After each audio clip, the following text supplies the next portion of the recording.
جی اب ہم دیکھیں گے جنات زمین پہ جو ان کے پھیلنے کے اوقات ہیں. ٹھیک ہے، پہلے ہم نے دیکھا ان کے رہنے کے مقامات، اب ہم دیکھیں گے ان کے پھیلنے کے اوقات. جن اور شیاطین انسانی بستی میں ایک ایسی مخلوق ہے جو ہمارے ساتھ رہتی ہے اور بستی بھی ہے، اور زندگی کے ہر موڑ پر ان سے ہمارا واسطہ بھی پڑتا ہے. وہ ہم سے اتنے ہی قریب ہے کہ ہماری رگوں میں دوڑنے والے خون کے ساتھ وہ بھی ہمارے اندر آباد ہے، ہمارے نفس پر سوار ہے، دماغوں اور خیالات میں رچے بسے ہوئے ہیں، کھانوں میں شریک ہے، معاملات میں شریک ہے، بیوی بچوں میں وہ حائل ہوتے ہیں. کئی رہنما کی شکل میں آتے ہیں نا ایسے لیڈر جو قتل کروا دیتے ہیں، جلسے جلوس کروا دیتے ہیں، کئی دشمنوں کی فوج میں. غرض اس انسانی بستی میں جہاں جہاں انسان آباد ہے وہاں وہاں یہ بھی ساتھ ہے. مسجد سے میخانے تک اور بازار سے تخت حکومت تک ہر جگہ انسان کے ساتھ ساتھ شیطان رہتا ہے. اس کے باوجود یہ ہماری نظروں سے غائب ہے، ہم انہیں ان کی اپنی حقیقی شکل و صورت میں نہیں دیکھ پاتے، لیکن یہ شکلیں بدل کر ہمارے ساتھ رہتے ہیں. کبھی سانپ بن کر رینگتے ہیں، کبھی کتا بن کر بھونکتے ہیں، کبھی گدھا بن کر انسانی بستیوں میں رہتے ہیں، کبھی یہ رہنما کی صورت میں آتے ہیں اور رہنمائی کرتے ہیں، کبھی انتہائی ظالم اور بے رحم قاتل کی شکل میں سامنے آتے ہیں. اب یہ جو بدماش بن جاتے ہیں، کلرز بن جاتے ہیں، کون ہوتے ہیں؟ ان کے اندر شیطان ہی ہوتا ہے نا، جو ان کو زوم دیتا ہے کہ تمہارا روب بیٹھے گا، دبدبا بیٹھے گا، اور بھتا لیتے ہیں. یہ کیا ہے؟ یہ خوف و راز پھیلانے والے، ان کے اندر شیطان ہی ان سے یہ سارا کچھ کروا رہا ہے نا، کیونکہ شیطان نے کہا تھا کہ میں اپنا حصہ لوں گا. ویسے ان میں مومن اور کافر بھی ہوتے ہیں، تہجد گزار بھی ہوتے ہیں، عالم با عمل بھی ہوتے ہیں، اور پابند شریعت بھی ہوتے ہیں، اور بہت سے ایسے بھی ہیں جو بلا وجہ مسافروں کو بھٹکاتے ہیں اور تنگ کرتے ہیں. عورتوں کے اندر بھی وہ سرات کر جاتے ہیں، میاں بیوی کے درمیان بھی پھوٹ ڈالتے ہیں، عوام میں جھوٹی خبریں پھیلا کے فساد کرتے ہیں. آج کل فیس بک پہ پورا گروہ ہے یہ ان اتھینٹک باتیں کرنا، ان اتھینٹک حدیثیں سنانا، جو چیز دیکھو فیک ہے، کسی کی بھی تحقیق کر لو فیک ہے. یہ کون سا گروپ ہے؟ ان کے اندر شیاطین ہی آئے ہوتے ہیں. پھر اسی طرح پرسکون مجمع میں انتشار پھیلاتے ہیں، بھگدڑ پیدا کرتے ہیں، مسجدوں اور میخانوں میں جنگ کرواتے ہیں، انسانوں میں عالمگیر جنگ کرواتے ہیں. آپ دیکھا مسجدوں میں اکثر امام کا جو وہاں کے جو بھی آپس میں ٹسلی چل رہی ہوتی ہے، سب سے زیادہ میں نے دیکھا مسجدوں میں وہ کام کرتے ہیں. اور مدارس میں بھی میں نے دیکھا ہے اسٹوڈنٹس کو رکھ کے انہوں نے اپنا شیطان میں حصہ لینا ہے کہ تہجد بھی ہو گیا، نماز بھی ہو گئی، قرآن بھی ہو گیا، پردہ بھی ہو گیا، اب آپس میں ٹسل کروا دو، آپس میں ضد کروا دو، اس نے یہ کیا ہے تو میں یہ کیوں کروں، میرے پہ یہ کیوں نہیں، اس کو کیوں نہیں کہا، اس کے ساتھ زیادہ کر رہے ہیں، میرے ساتھ کم. یہ ساری چیزیں کیا ہوتی ہیں؟ یہ شیطان ہی کام میں ہوتے ہیں، اور یہ شیطان دلوں میں ڈالتا ہے. اور مسجدوں میں تو بہت ٹسل کرواتا ہے، کیونکہ ایسی جگہوں پہ اس کو زیادہ فکر ہوتی ہے نا. پھر تاریخ میں آپ دیکھیں کہ یہ شیاطین کی بدعمالیاں اور شوفتہ بازیوں کے بڑے عجیب و غریب واقعات آپ کو مل جاتے ہیں، اور ان سے بڑی عبرت حاصل ہوتی ہے. قرآن و حدیث میں جنوں اور شیاطین کے بارے میں مفصل تذکرے موجود ہے، اور ان کے مکر و فریب سے بچنے کی بہت سی آسان تدبیریں بھی بتائی گئی، جن کو استعمال کر کے انسان ان کے مکر و فریب سے بچ سکتا ہے، ان کی چالوں کو ناکام بنا سکتا ہے. انسان اور شیاطین کی دشمنی ابتدائے دنیا ہی سے ہے. اس نے سب سے پہلے حضرت آدم علیہ السلام کو اپنا شکار بنایا، ان کو جنت سے نکلوایا. کیا کہا تھا؟ اللہ کے منع کردہ کاموں کو کرنا. یہ نہیں ہے کہ پھل کون سا کھایا یا درخت پہ کیا لگا تھا، کوئی کہتا گندم کھائی، کوئی کہتا سیب کھایا. اصل چیز کیا تھی کہ اللہ کے منع کردہ کاموں سے جس وقت بھی آپ نہیں رکیں گے شیطان آپ کو بھٹکا دے گا. کئی جگہ تو بتاتے تھے چلو کر لو، خیر ہے، چلے اتنا سا تو ہے، چلے اس سے کیا فرق پڑتا ہے. تو یہ بتایا گیا تھا کہ جنت میں بسنے کے قابل صرف وہ لوگ ہوں گے جو اللہ کے منع کردہ کاموں سے رک جائیں گے اور اللہ کے جو حکم ہے اس کو اپنائیں گے. شیطان اسی سے روکے گا جو اللہ نے انسان کو منع کیا، اور اس میں لذت بھی بہت رکھتی ہے نا. ان کو جنت سے نکلوایا، اور اس وقت سے آج تک وہ انسانوں کے خلاف دشمنی پہ تلا ہوا ہے. اور آپ جانتے ہیں کہ سب سے پہلے کیا ہوتا تھا؟ لباس. تو لباس کے ذریعے وہ بہت اٹیک کرتا ہے، کیا مردوں پہ، کیا عورتوں پہ، سب پہ نہ، کیونکہ انسانی جسم کو سب سے پہلے ننگا کرتا ہے، پھر روحانیت کا لباس اتر جاتا ہے. لیکن اللہ نے اپنے مخلص اور محسن بندوں کو ہمیشہ شیطان کے سر سے بچایا ہے، اور اپنے صالح بندوں کو یقین دلایا ہے کہ کہ شیطان انتہائی مکار ہونے کے ساتھ ساتھ انتہائی بزدل بھی ہے. اس کی تمام چالیں انتہائی کمزور اور گھٹیا ہیں. اس کا ہاتھ اللہ کے صالح اور پرہیزگار بندوں تک کبھی نہیں پہنچ سکتا. وہی صالح ہوں گے جو الرٹ رہیں گے.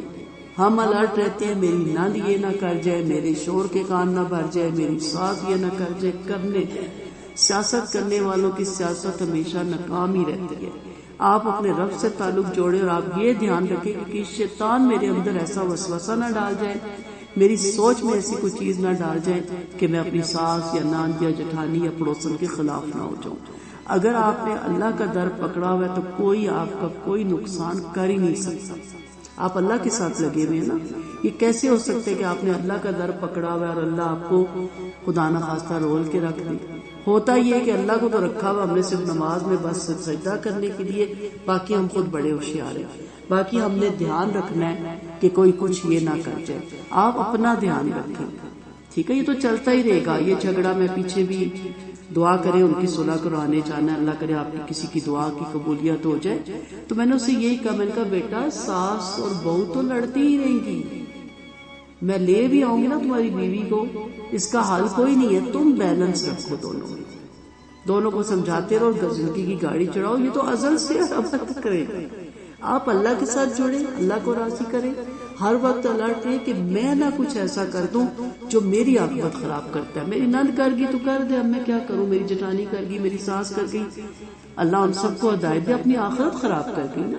میں بڑا اچھا ایک جگہ کالم پڑھا، انہوں نے بڑے اچھے طریقے سے لکھا کہ میں مر گئی اور جب میں مری تو میرے سامنے سارے باری باری آ کے کھڑے ہوئے. پہلے بھابھی آئی کہ ہاں اب بتا، تیری چار زبانی سے مجھے مار پڑتی تھی، مجھے گھر سے دھکے پڑتے تھے، آج بتا قبر میں تیرا کیا معاملہ. اور اللہ نے کہا اس کو عذاب دے اس کو اس چیز کا. تو عذاب رکھ دیں گے جو نہیں باز آتے. اب ہم ان کے ساتھ لگے رہے. اصل آپ نے دیکھنا کہ آپ نے تو نہیں کسی کے ساتھ یہ کیا. آپ ایز اے بھابھی، ایز اے نند یا ایز اے ساس یا ایز اے بیٹی یا ایز اے بہو، ایز اے بیوی، آپ تو یہ سب نہیں کر رہی ہیں. لیکن ہم اپنا چھوڑ کے نا دوسروں کے ٹھیکیدار بنے ہوئے. تو ان سے بچنے کے لیے یہ خاص طور پہ آپ کو الرٹ رہنا ہے. جن اور شیطان کی فطرت اور حقیقت اور ان کی خفیہ طاقت اور ان کے حملوں اور فریب کاریوں کو جاننا بہت ضروری ہے، ورنہ غفلت میں انسان ان کے فریب کا شکار ہو کر ساری عمر پریشان رہ سکتا ہے. مثلا آپ پردہ شروع کریں گے، امی ڈانٹیں گی. اب یہ نہیں کہ نعوذ باللہ امی شیطان ہے، وہ امی کے اندر سرات کرے گا کیونکہ وہ آپ کی ہمدرد ہے. تو ایک دم کہ یہ کیا کر رہی ہے، اس کا تو کوئی رشتہ ہی نہیں ہونا، یہ میرے لیے ایک عذاب کھڑا کر رہی ہے. یہ چیزیں ان کے دل میں وسوسہ کون ڈالے گا، فکریں کون ڈالے گا. بظاہر آپ کو بہت ہمدرد نظر آ رہی ہوگی لیکن ان کے اندر یہ فکر کس نے ڈالی؟ شیطان نے. رحمان تو یہ نہیں کہتا کہ بے پردوں کی شادیاں ہو جائیں گی، با پردوں کی نہیں ہوگی. کہتا ہے کسی جگہ کوئی حدیث ہے؟ اس کا تو تعلق ہی ہم کیا صرف شادی کرنے یہاں آئے ہیں. تو اس لیے کبھی شوہر کی صورت میں آئے گا، کبھی بہن بھائیوں کی صورت میں آئے گا، کبھی دوستوں کی صورت میں آئے گا. کبھی کہیں گے وہ فلاں کا اتنا خوبصورت برقع ہے، تم وہ والا کیوں نہیں کرتے؟ اب بظاہر وہ ہمیں سمارٹ دیکھنا چاہ رہے ہیں نا تاکہ ہم تھوڑے بیکورڈ نہ لگے، لیکن حقیقت میں کیا ہے، وہ ہمارے پردے کو فیشن کی طرف لے کے جا رہے ہیں. آپ ہنس کے کہ جی میں نے اس لیے تھوڑی پہنا کہ میں خوبصورت لگوں، پھر میں اتار ہی دیتی ہوں، ٹھیک ہے. یا کہیں گے تمہارا اتنا بہترین سوٹ ہے نظر ہی نہیں آتا، تو کو میں گھر میں پہنتی ہوں، مجھے نظر آتا ہے، میرا دل خوش ہوتا ہے جب میں اچھا سوٹ پہنتی ہوں، میں تو بہت خوش ہوتی ہوں، ٹھیک ہے. اس طرح کہہ کے ان کو ہٹا دے. تو قرآن مجید اور احادیث صحیحہ میں شیطانوں سے بچنے کی آسان تدبیریں مفصل طور پہ موجود ہیں. انشاءاللہ ہم گاہ بگاہ ان کو دیکھیں گے. ابھی ہم نے دیکھنا ہے زمین پر جنات کے پھیلنے کے اوقات. یہ مختصر ہے، اس کے بعد آپ کی انشاءاللہ کلاس ختم ہو جائے گی. سیدنا جابر رضی اللہ عنہ سے روایت ہے کہ رسول کریم صلی اللہ علیہ وسلم نے فرمایا، جب شب کا آغاز ہوتا ہے اور تم شام کے وقت میں داخل ہوتے ہو تو اپنے بچوں کو روک لیا کرو، کیونکہ اس وقت شیطان پھیل جاتے ہیں، اور جب رات کی یہ گھڑی ختم ہو جاتی ہے تو پھر بچوں کو چھوڑ دو. ہمارا شب شروع ہوتی ہے مغرب کی اذانوں سے، یاد رکھیے گا، عشاء کے لیے، ٹھیک ہے. اور دروازے بند رکھو اور ان پر اللہ کا نام ذکر کرو، کیونکہ شیطان بند دروازے نہیں کھولتا، اور اپنے مشکیزوں کے منہ بند رکھو اور ان پر اللہ کا نام ذکر کرو، اور اپنے برتن ڈھانپ لو اگرچہ کوئی معمولی سی چیز ہی کے ساتھ صحیح، اور اللہ کا نام ان پر ذکر کرو، اور رات کو چراغ بجھا دیا کرو۔ یہ جو ہمارے پڑے ہوتے ہیں نا ڈائننگ ٹیبلوں پہ اور ہمارے کمروں میں پھل اور ڈرائی فروٹ، انہیں ڈھانپا کرے، تبھی تو سیتے نہیں ہیں۔ اب جتنی خوراک ہے ہمارے پاس، اسلاف میں تو کسی کو اتنی خوراک ملی نہیں، پر وہ ریڈ بریڈ ہوتے تھے اور صحت مند ہوتے تھے، کیونکہ وہ ان چیزوں کی بہت کیئر کرتے تھے، ڈھانپنا، سنبھالنا، کیئر کرنا، بسم اللہ پڑھ کے کاٹنا، بسم اللہ کر کے بانٹنا۔ اب ہمارے پاس رزق کی فراوانی ہے، لیکن بیماریاں بھی امڑ کے ہمارے پاس آ گئی ہیں، اور جو ہمارا لائف سٹائل ہو گیا نا، اب ڈاکٹرز نے جدید ٹیکنالوجی میں ہر بیماری کا علاج نکال دیا، لیکن وہ کہتے ہیں لائف سٹائل سے پیدا ہونے والی بیماریوں کا ہمارے پاس کوئی علاج نہیں۔ بیٹھے ہوئے ہیں، فربا ہیں، کھا رہے ہیں، نہ بسم اللہ کر رہے ہیں، ٹی وی کھلا ہوا آگے چیزوں کا انبار ہے، پاپ کارن ہے، کباب ہے، اور نہ بسم اللہ کا پتہ ہے، جو بچ گئی چیز نہ ڈھانپنے کا پتہ ہے۔ ہمارے گھروں میں جگہ جگہ چیزیں کھانے کی پڑی ہوتی ہیں، تو اس چیز کا خاص خیال رکھیں۔ امام مسلم نے سیدنا جابر رضی اللہ عنہ سے ایک دوسری روایت میں بیان کیا کہ آپ صلی اللہ علیہ وسلم نے فرمایا، اپنے مویشی اور بچوں کو آفتاب کے غروب کے فوراً بعد کھلا نہ چھوڑا کرو، یہاں تک کہ عشاء کی سیاہی ختم ہو جائے، کیونکہ شیطان غروب آفتاب کے ساتھ ہی پھیل جاتے ہیں۔ جب عشاء کی سیاہی ختم ہوتی ہے تو تب تک یہ سلسلہ جاری رہتا ہے۔ تو جیسے میں نے پہلے بھی کہا نا کہ پہلی آیتوں میں مقامات تھے ہمارے لیکچر میں، یہاں جن رہائش رکھتے ہیں، اور یہاں جو میں نے چیزیں بتائی ہیں وہ ان کے پھیلنے کے اوقات ہیں۔ تو ہر مسلمان کے لیے ضروری ہے کہ جب وہ مذکورہ مقامات میں داخل ہو یا جنوں کے انتشار کے اوقات میں داخل ہو، تو مسنون وظائف اور اذکار اور دعاؤں کے ذریعے اپنی حفاظت کا سامان کرے۔ یہ اذکار انشاءاللہ تعالی جنوں اور ان کی شرارتوں سے بچاؤ کے طریقے والے باب میں آپ کو پڑھاؤں گی۔ اگلا باب انشاءاللہ اس میں آ رہا ہے، پہلے ہم تدبیریں دیکھیں گے، کیونکہ ہوتا کیا ہے کہ اگر علاج نہیں کریں گے اور اس کے ساتھ پرہیز نہیں کریں گے تو وہ ساری دوائیاں بیکار ہو جائیں گی۔ تو پہلے پرہیز، اس کے بعد پھر علاج، اور اس کے بعد آپ دیکھیں گے انشاءاللہ ان تمام چیزوں سے یہ جو گھر گھر بیماری ہے نا، گھر گھر پریشانی ہے، اس سے انشاءاللہ آپ محفوظ ہو جائیں گے۔ وآخر دعوانا ان الحمدللہ رب العالمین، سبحانک اللہم وبحمدک، نشہد ان لا الہ الا انت، نستغفرک ونتوب الیک۔ السلام علیکم ورحمۃ اللہ وبرکاتہ۔